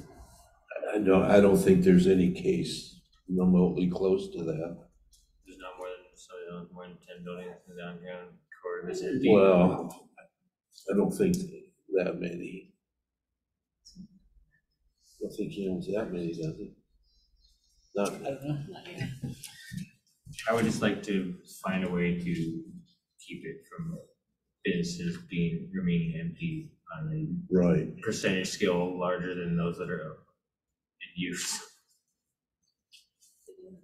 Okay. Councilmember Cedar. I understand the intent of this and I hope that it works, or at least works to some degree. Although I guess I would say if I was a property owner and it was gonna cost me $5,000 or $10,000 or $20,000 or more to renovate the exterior of my building to make it look better, I'd just go ahead and pay the fine, pay the fees. I mean, it's gonna be cheaper and cover a longer period of time. Am I missing something? Well, Yeah, did you guys? if you read the whole resolution, it gives some detail of what you need to do. And the detail of what you need to do would make the buildings look usable and presentable rather than ugly rundown, boarded up windows and broken windows, etc. So there's more effect to it than just standing back and paying the fines. Well, I think it's the intent. That's the desire and hope, but I'm not sure in some cases, at least, whether it's gonna be effective. Yeah. Well, yeah, I see what you're saying, and you're probably right. Well, another point I'd like to bring up is that, say, like, if the inspector is having to inspect 20 properties from a particular owner, then that would be the time where it's like the amount of time being spent by the inspector would overshadow the other business owners. Like, they'd be priority over the other owners because they'd be more. I was Did you get that, Lisa?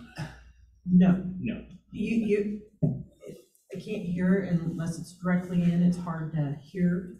But I caught part of what you said. Just say that, like, if there's a percentage of vacant buildings that are owned by a certain entity or person, and after a certain amount of that exceeded the person, it's like if it's the norm for that person or the property owner, I suppose that when there was more property vacant, then not some way for us to add additional fees. So the ordinance really went into the detail about the program itself. This is just the fee resolution backing up the ordinance. So what the purpose is when you have vacant buildings that aren't maintained, have been allowed to deteriorate over time, it really does aid in the appearance of your downtown, and it brings, there's garbage and all kinds of stuff that can accumulate, broken windows that don't get fixed or boarded up.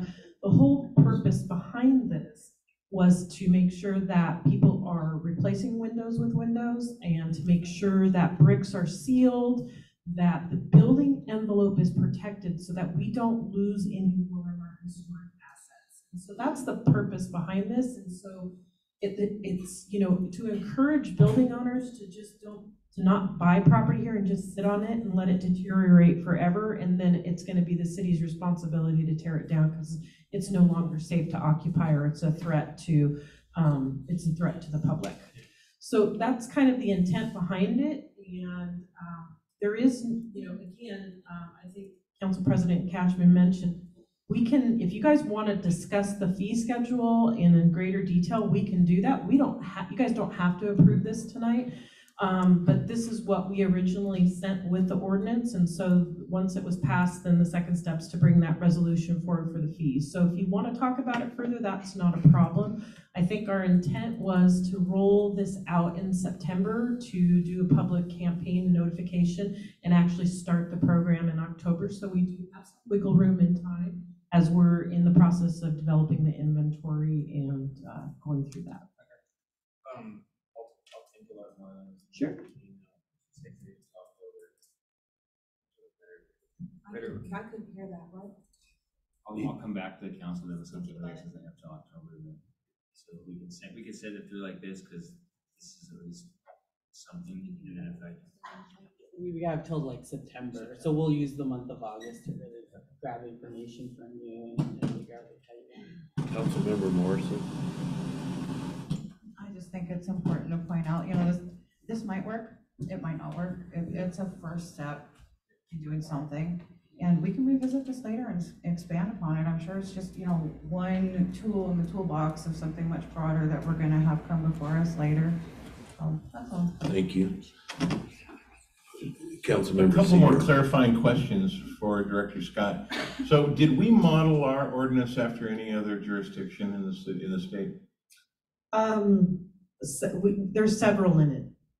Do they have similar fee structures, or are their fee structures radically different? They're higher. Substantially higher? Substantially higher. Thank you. You're welcome. Yeah, I have one more question, I apologize. So these fees have to do with like registration and inspection. Is it possible to establish fees for non-compliance? Yes, that is already established in our code. I don't remember what the non-compliance, but yes, there are, once it gets beyond a certain point, then what we do is we take it to legal counsel and we have to get court order, but there are mechanisms that we can eliminate those fears as well. But we hope to never go down that path, but there are mechanisms, yes. So an individual organization is not going to be off the hook just if they pay this amount and No, continue to absolutely not not. engage with the program. No, this is kind of one of those carrot and stick ordinances, so to speak. We want to encourage people to fix their buildings up. We don't want to come in with a stick, but it's been going on for so long that it's gonna, it's ripping the Band-Aid off. I agree, this is a really good starting point. Thank you. Anyone else? Motion was made and seconded to adopt the fees, or a resolution to adopt the fee for vacant commercial buildings. As amended. As amended, all in favor, say aye. Aye. Any opposed? The motion carries. This will be resolution 2023-19.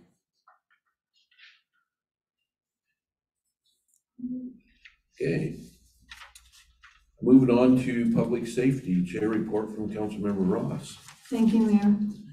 So we held our meeting this evening at 6 o'clock, and I just have a couple of updates, and then we have a couple of agenda items as well.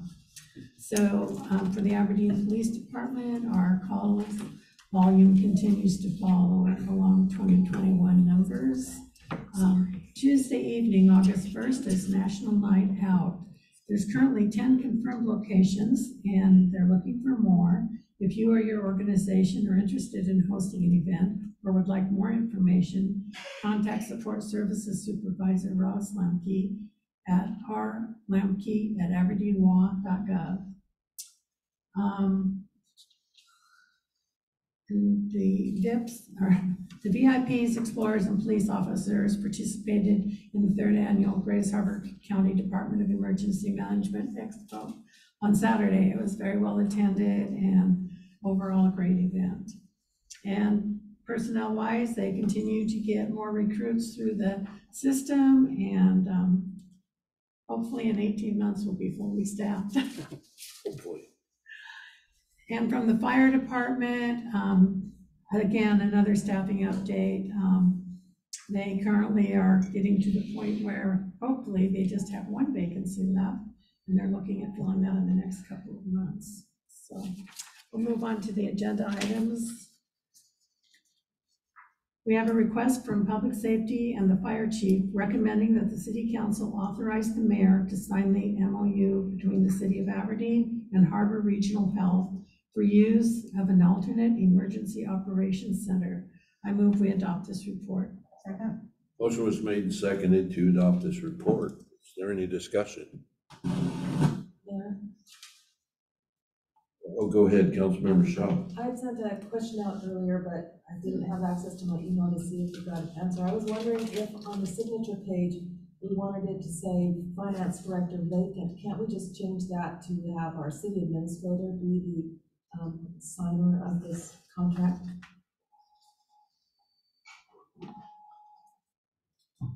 Yes, I'm happy to change that. Include my name. Yeah. Anything else? Anyone else? Okay, seeing none. Motion was made, seconded to adopt this, to approve this request. Is there any further discussion? All in favor, say aye. Aye. Any opposed? Motion carries. Okay, next we have just a couple of discussion items. Regarding the possibility of completing an EMS cost of service study as a supplement to the 2023 budget, or to defer the study to 2024. And I believe that Chief is going to give us some information on that. Can I ask a quick question? I thought that we were required to start this study now rather than defer it.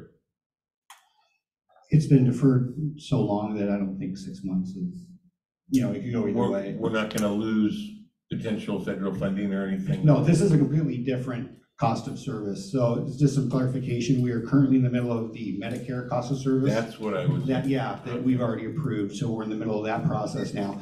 This is one that has actually an internal fee rate structure. Got it. Study. Thank you. Sorry for misunderstanding. Could I interrupt for just a second, Stacy? You know how to work that? No. It's getting quite cold. Oh, yeah. Sorry, that was. Thank you. Sorry to interrupt. Go ahead, Chief. Okay, no, that's quite all right. So I wanted to bring to the council just a discussion on this cost of service study for, again, like I said, our internal rates. And really this goes down to our EMS utility that the city currently has. Just a little quick background, just kind of a refresher is we run our EMS system as an actual utility. It's spelled out in the municipal code, and just some dates. The last full rate study was done back in 2006, with an update in 2010. So we're 13 coming on 14 years since we've really had a good look at what our EMS rates look like. The way we've been dealing with it since then is just adjusting those utility rates based on the budget needs, and then also common use of using EMS reserves to help keep those rate increases at a manageable rate. So that's how we've been tackling this. As mentioned, we had it on the radar for 2023, but we deferred it to 24 based on the RFA process. The RFA was going to have to do a cost of service study if it got passed. So from a financial responsibility standpoint, it was didn't want to pay for a study, then turn around and pay for another study a year later. So bringing it to you to kind of discuss, do we want to do this now or do we still want to defer it? So what this rate study does is it's an analysis of our operations at the fire department, and they both look at the fire side and the EMS side. Our administration of that, the budgets of both sides, and it takes all those things, I like to say, put it in the blender, look at what our true EMS costs are. And then they'll come up with an availability cost and a demand cost. And those are utilized to help determine what our rates should be. Why do the study? And one, it is required to do these studies as part of the RCW that allows for the EMS utility. Again, like I said, it helps determine rates and charges. not just the availability rate, but it also helps look at our contract that we charge to the outlying districts at those levels. So do we need to adjust those and maybe come in with new modalities of how we come up with those rates as well? Another big part of this study would look at our cost allocation. The fire department will work out our two budgets, our general fund fire and our EMS utility. And we have a split of 61 EMS, 39% fire for eligible costs that we can allocate between those two. This study will solidify that number or tell us it needs to adjust one way or another. And also it looks at our employee allocation as well. Currently, we're still at a 60-40 split of our employees between EMS and fire budgets, but that might tell us, hey, you need to shift maybe some employees based in EMS on just what that study comes and what our rates should be. So again, the discussion is, do we want to do this now or postpone it still till 24? If we do it for 23, we may get done with this study in the November timeframe. That could kind of help set us up a little bit for 24 from a budget standpoint. Or we could get it done now, have that ready, and consider any changes that they recommend in the calendar year 24, or we wait and do the study in 24 and mid-year 24 have those and be able to address them at that point mid-year. This year it is an unbudgeted item, but I wanted to bring it to your discussion to see where we could go, and then we'd have to do a supplemental budget on this study, which would run us, got a quote of just over $38,000 to do this study. One nice thing about if we do it now, a lot of the reporting we're doing is actually going to coincide with the Medicare cost of service study, and actually we're in the middle of the Washington GEMT rate study, which that is a state program that we report up to, and we get funds back from the state based on our payer mix of Medicaid patients. A lot of the data is the same across these three studies, so it's kind of, we're collecting it anyway, let's make life a little easier, use the same data. We always can collect it later if we had to. As we do this study, things we are requesting is, not just looking at our rates, but also, our staffing levels. What some options for increasing staffing with what we have or not, status quo. The idea of using, if we're awarded a SAFER grant, which we're still waiting to hear word back if we get that from FEMA for the addition of some additional firefighters. So they can look at different options there for us. And again, other options for our outlying contracts, for the outlying districts, and just updating those. They can also give us options of, this is where you should be, we go right there, or this is where you should be, but here's a 3-5 year plan to get to that level. So we'll have, a menu, so to speak, to be able to pull from. So that's my quick little just discussion on it. So it's kind of open to questions and just kind of get the feel for where the council would like to go with it. Councilmember Cedar. I mean, I did kind of, as you were mentioning this and you did clarify, you kind of partially answered my question about, isn't this kind of tied in with a Medicare analysis that's already is underway? Yes. I mean, it kind of seems it's a bit incestuous. Don't we kind of need this to help look at what our Medicare reimbursements rates will be, and doesn't that also kind of then portend or can dictate what our rate should be? It's all a vicious circle. So I mean, yes. Why? Yeah. What would be the con of not doing it now, or what would be the pro of not doing it now versus? So I would say the con of not doing it now is there would be a duplication in effort next year. We would be kind of going through this whole process of data collection again, which is a heavy lift. The pro to not doing it now would be we can defer it and look at it next year, and it may not upset our budget process. Right now, I'm creating our budget based on our current allocation levels and our current utility rate and our current contract rates. Chief, if I can interrupt for a second, we Yes. have 5 minutes remaining in our meeting tonight. I move that we extend the meeting until 9 PM, and if we could also just have a 5-minute recess after this item, for anyone that wants to stretch for a second. Second that. Motion was made and seconded to extend tonight's meeting till 9 PM. Is there any discussion? If needed. Seeing none, Not I'll, staying if we don't have yeah, we don't have to stay till 9 PM. to. Just so everybody knows. Thank you. A question, go ahead. Okay, what would you prefer as our fire chief? What is your preference? Oh, we have a motion on the floor. To extend the meeting till 9 PM. Is there any further discussion? Seeing none, all in favor say aye. Aye. Any opposed? Motion carries. Now you can ask your question. Okay. So your question, yes.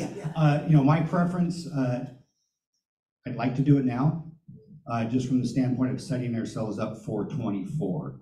That, like I said, though, we're going to get this back hopefully November-ish, which is at the tail end of our budget process. So that might create a little havoc from my end and your end, a little bit of having to maybe look at readjusting the budget towards the final reading based on allocations and such. So there is that hurdle ahead of us if we do it this year. Both that being said, I'm okay with 24 as well. I just wanted to bring it to you guys for your thoughts and where you'd like to go with it. Council President Catchman. I recommend that we move forward with this year, just based off of what occurred with the RFA. We need to keep fire and EMS a priority for right now. And I think it will also, since the results would come out in late fourth quarter, it's going to give the council in 2024 a lot of good information that they can review and action during the year when we're not working on other priorities like trying to pass a budget. Councilmember Morrison. I was just gonna say for, the ease of, not having to duplicate everything, I get it done now, we don't need to defer this anymore. Councilmember Ross. So I'd like to make a motion that we move forward with the EMS cost of service study as a supplemental to our 2023 budget. No, I was just that was my personal Oh, comments. motion was made and seconded to move forward on this discussion item and authorize the fire chief to Proceed with the study. proceed with the EMS cost study. Any discussion? Under discussion, Councilmember Shaw? So I had a clarifying question for the chief, and this is more for the council's information, if I'm correct. So we're gonna have a supplemental budget for $38,000 to try and figure out how to fill a $625,000 hole. Is that correct? And right now we're subsidizing EMS with reserves of $600,000? In a sense, yeah, I guess we could put it that So way, I'm in yeah. favor of sooner rather than later. Yeah, we did, what she's referencing is, for this year, we did utilize $666,000 out of reserves. Because our In lieu utility of rates don't raising- cover the cost. Right, exactly, so in lieu of raising the 2796 rate, so yes.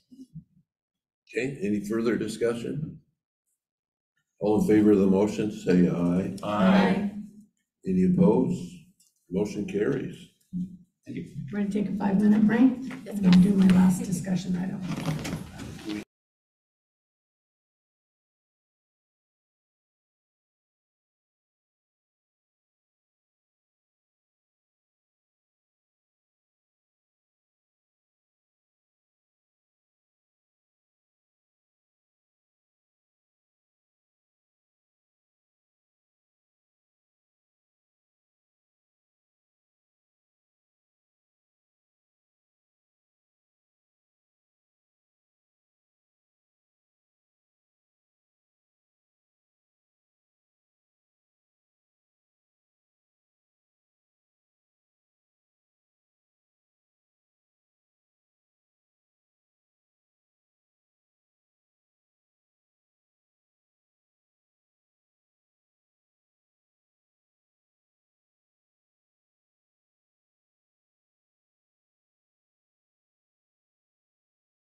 Okay, let's call the meeting back to order. Where's your gavel?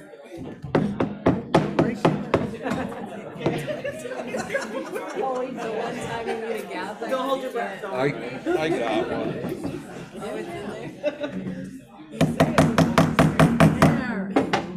Okay, I want one. next item is a discussion item. Yes, we have one more discussion item, hopefully we can make this fairly quick, regarding providing the police department with locations within their wards to place the 2 portable speed measuring devices. And what we discussed in our meeting this afternoon, or this evening, is that if you would provide Chief Green with an email with specific locations that you would like to see these 2 portable speed measuring devices placed, then he will compile a list and we will discuss it at our meeting and put a priority to it. And the plan is to put them in place for 6 to 8 weeks, correct? So, did everybody get that? Yeah.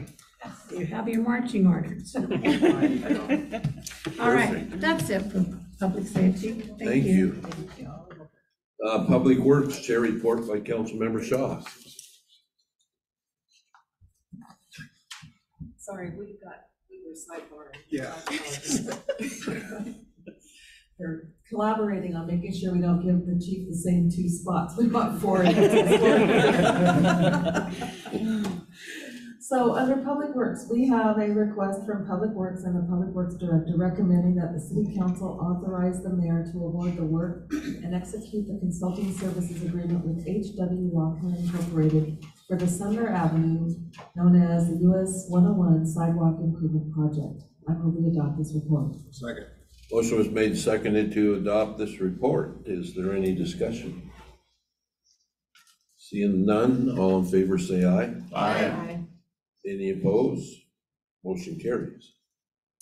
Second item under reports from Public Works is a request from Public Works and the Public Works Director recommending that the City Council authorize the mayor to award the work and execute the contract agreement with Lakeside Industries for the Arterial Connection Project. I move we adopt this report. Second. Motion was made and seconded to adopt this report. Is there any discussion? Seeing none, all in favor say aye. Aye. Any opposed? Motion carries. Public Works has a resolution, which is a request from Public Works and the Public Works Director recommending that the City Council adopt the resolution setting a public hearing to receive public testimony on the proposed vacation of a portion of Rogers Street. And the date of that escapes me right now. I'd like the date in the motion, please. Thank you. Motion was made and seconded to approve the resolution. Is there any discussion? Seeing none, all in favor say aye. Aye. Any opposed? Motion carries. This will be resolution 2023-20. That's it from Public Works. Thank you. Special committee items. Yes, there's just one quick item for special agenda items tonight, and that's a discussion item about our council meeting agenda format. Over the last 6 to 8 months, it's really evolved a lot, going from 2 meetings down to the 1 meeting that's here on the floor. So I'm just looking for any additional feedback about the agenda, I guess based off of how it's presented tonight, and I will open it up for discussion. Initially, I was going to say, I think it's fine the way it is, but then I looked at it a little more tonight and I thought, I think what I'd prefer to see is all agenda approval, minutes approval, consent agenda, presentations, and then the reports, mayors, council, staff. Get all that out of the way first. It's all kind of administrative stuff, just basic things. Then have public comments, and then we get to action items by the council. That's the only suggested change I would have. Can you just clarify? So which- move public comments number 5, as an example tonight, number 5, public comments would come after number 10, staff reports. Gotcha. So it'd be after all the reports and before all the action items. Yeah, so Well- previously we had two public comment periods because we provided a public comment period to anyone who wanted to make comment on items on the agenda. Yeah, And then there was a second one for anything for items that weren't on the agenda. But it was very confusing to the public and for people that wanted to make a public comment for something that wasn't on the agenda, oftentimes they're waiting. This would be over 2 hours for somebody to make a public comment. Also, sometimes, Stan, I think the why we moved it, I think sometimes why we moved it at the beginning was because then we allow the people's comments to adjust our decisions. If we speak and then they give their comment, we can't really add what they said and wait to what we're about to. But their public comment would still be before the action items. yeah. Okay. I mean, all we'd be doing is taking care of generalized business of approving the agenda, the minutes, consent agenda, here, looking at any presentations and getting the mayor and council reports and staff reports, and that would, Sometimes a long time. Okay, either way, doesn't matter. Councilmember Morrison? I actually like the streamlined nature of the agenda, the way it is, and I like the first public comment where it's at, especially with like the Leisure Manor folks that we had, a lot of they're seniors, they can't be out late, a lot of people don't wait around, so I like that part of it. Actually, and I know this probably isn't gonna be popular, but one thing I've heard from a lot of people is that they would like that second public comment period back. Just because things that transpire during the meeting or whatever, they wanna have that ability to comment at the end as well. I don't necessarily want it to go back to that very confusing thing of, only agenda items first and then, open comment, free for all at the end. I would just like it to be open in both places, and I think that there's precedent for that. I think the county actually does that as well, so just my opinion. Sometimes the county don't let anybody talk. I think the more public input, the better. Go ahead. I would like to see hyperlinks in PDF. One if we've got an item, just to tap on it to go to the place, and another one to go back to the top so that we can, because I like having the agenda in front of me, and sometimes it's just scrolling. The first one is currently active, but there isn't a spot in the agenda to click to go back up to the top. There's gotta be a hotkey though. You can control something. I used to scroll like that with my finger, and then my daughter came up one day and says, "Why are you doing that?" And she taps on it twice really hard, like extremely hard, and it brings it all the way back to the top. You're gonna break it. What, is that on your Apple? Yeah, it's on the Apple iPad, yeah. I can't make the Apple iPad do anything I Back want. to the top of that. But if you tap it real hard twice, it should bring the X up in the corner where you can just Katie bring it all the way Dakin's down. here for technical support. Yeah. Did it work, Josh? Mayor, can I get more clarification? Yes. No? Okay, order. So I provided, two in front of you, two samples. And in the samples, we have, where each department presents all of their items, their reports, their discussions, all of their things, and to include their public hearings. And then, but on the other example, it doesn't break it up by, we would organize it by, break it up, It breaks it up according to the thing, whatever. If it's a discussion, all discussion items go in that. If it's an ordinance, all ordinances go under there. So I would like to hear that just so as we're building that. Yeah. I think it's easier to have everything under the department or that committee. Yeah. That's How about public hearings? Because right now, we could have all the public hearings in one agenda item. Otherwise, people would have to wait for the whole thing, or do you guys like them in there? That's a valid point. Councilmember Shaw? That actually was going to be my comment, is that like right now, we're going to advertise a public hearing, about, a street vacation. What if somebody wants to come to that, but Public Works is an hour and a half into the meeting, and I just want to talk about Rogers Street and go back to, helping my kid with his homework. I like the idea of our public hearings being higher up in the agenda. Any public hearings that we're having, But then later in the agenda, the committee can deal with its report or discussion or anything, but if somebody comes here to give us comment on something that's up for a public hearing, I think we should try to get them up higher in the agenda. Council President Catchman. Completely agree with that sentiment, and then I also believe that if it's up for a reading, that we should just decision the entire thing at the same time. So do the public hearing, then pass the second reading or reject the second reading, so that then if somebody's there and wants to know the outcome as well, then they know the outcome of what council did.